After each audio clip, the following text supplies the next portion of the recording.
Hello everyone, it's Alina. Welcome to my Soap General Hospital official channel. I hope everyone is having a wonderful day. Before we begin, please hit the subscribe button and give this video a thumbs up.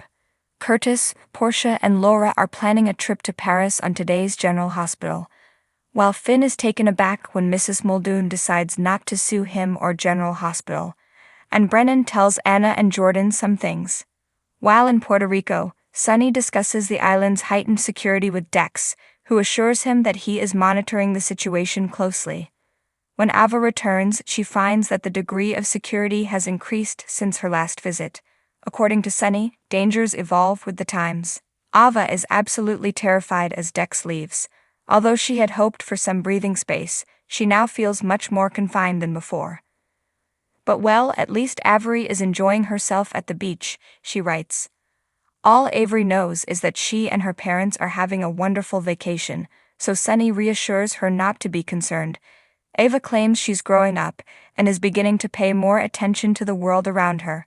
Sonny assumes she means his business, but Ava insists she's talking about Nina. Sonny claims addressing Nina is off limits. He's trying to shelter Avery and Donna about what's happened with Nina, and so far they haven't asked him about it.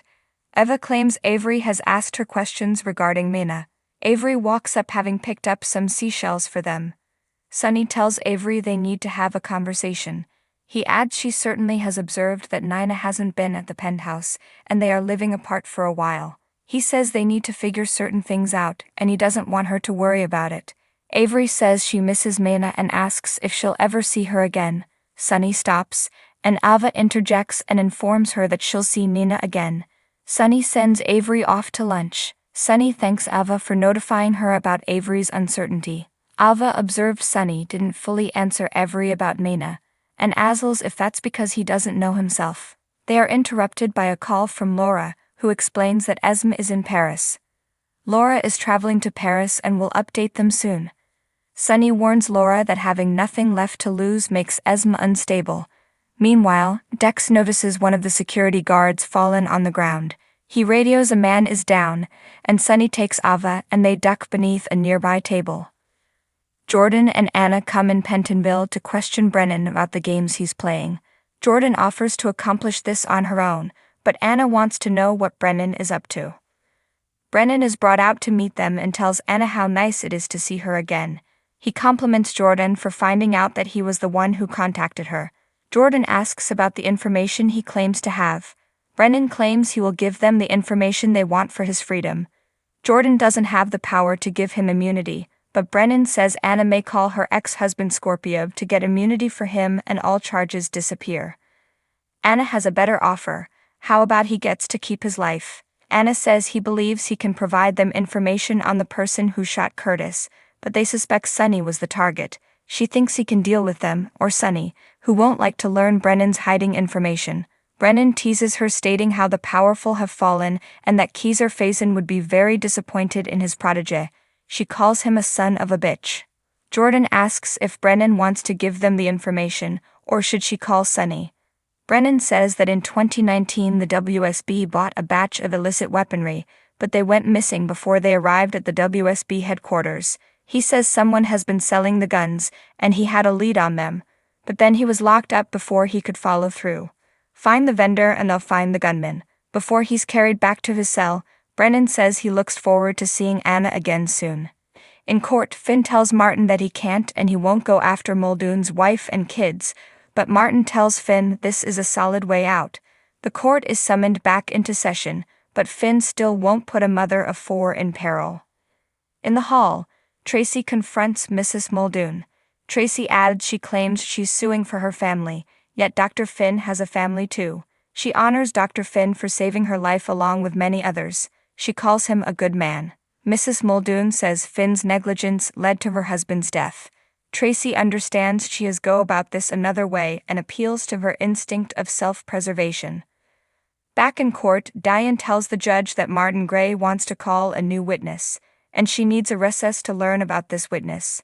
Martin maintains it is not essential as he's not calling the witness. Tracy sneaks back in, as does Mrs. Muldoon, and suddenly Diane explains that she has just been informed by her client that she is dismissing the lawsuit. Martin and Diane return, and the judge does too, and announces the lawsuit against Finn and GH has been dropped.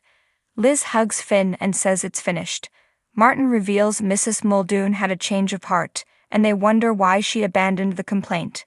Tracy thinks justice prevailed, and that's all that matters. Gregory is plainly suspicious.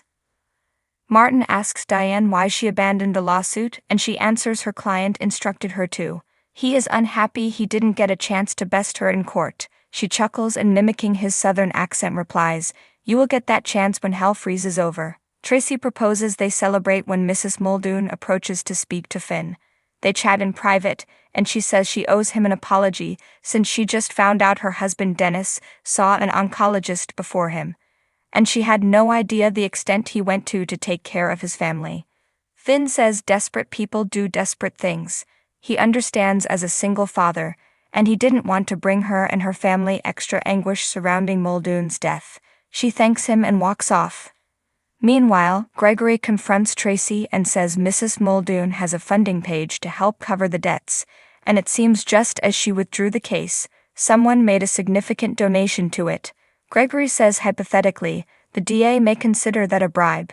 He further says hypothetically he also would owe such a friend for what they did for his son. Tracy responds theoretically, she doubts that Buddy would collect.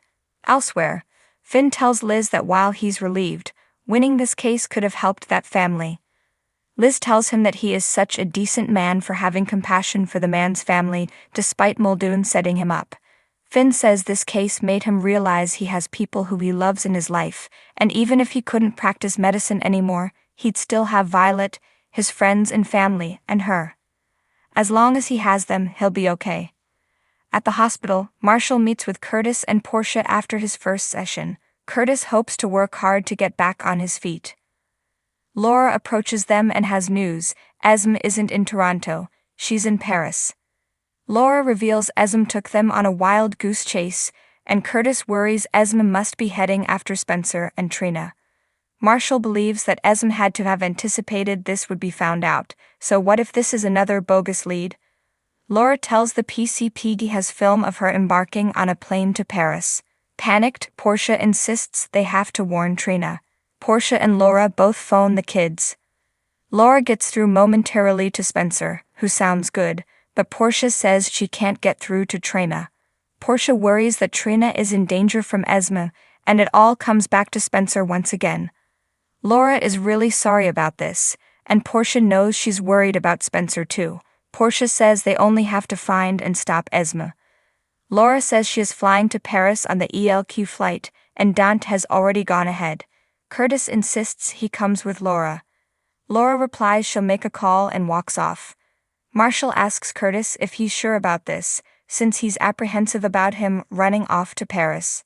Curtis wants to be there for Trina, and Portia insists she's going too. Laura returns and finds Portia is coming as well, and isn't shocked. Curtis says they'll get to Trina and Spencer before Esme does. In Paris, Spencer surprises Trina with a private weekend cruise to visit the French countryside before her lessons start. The skipper tells them that their stuff has come from the hotel, and they'll take sail soon. Trina praises Spencer for everything he's shown her, and is grateful for the love between them, and she tells Spencer he's such a great person. So what do you guys think about this update? Let me know in the comments below. And if you like my videos, please click like and subscribe for more. I'll see you guys next time.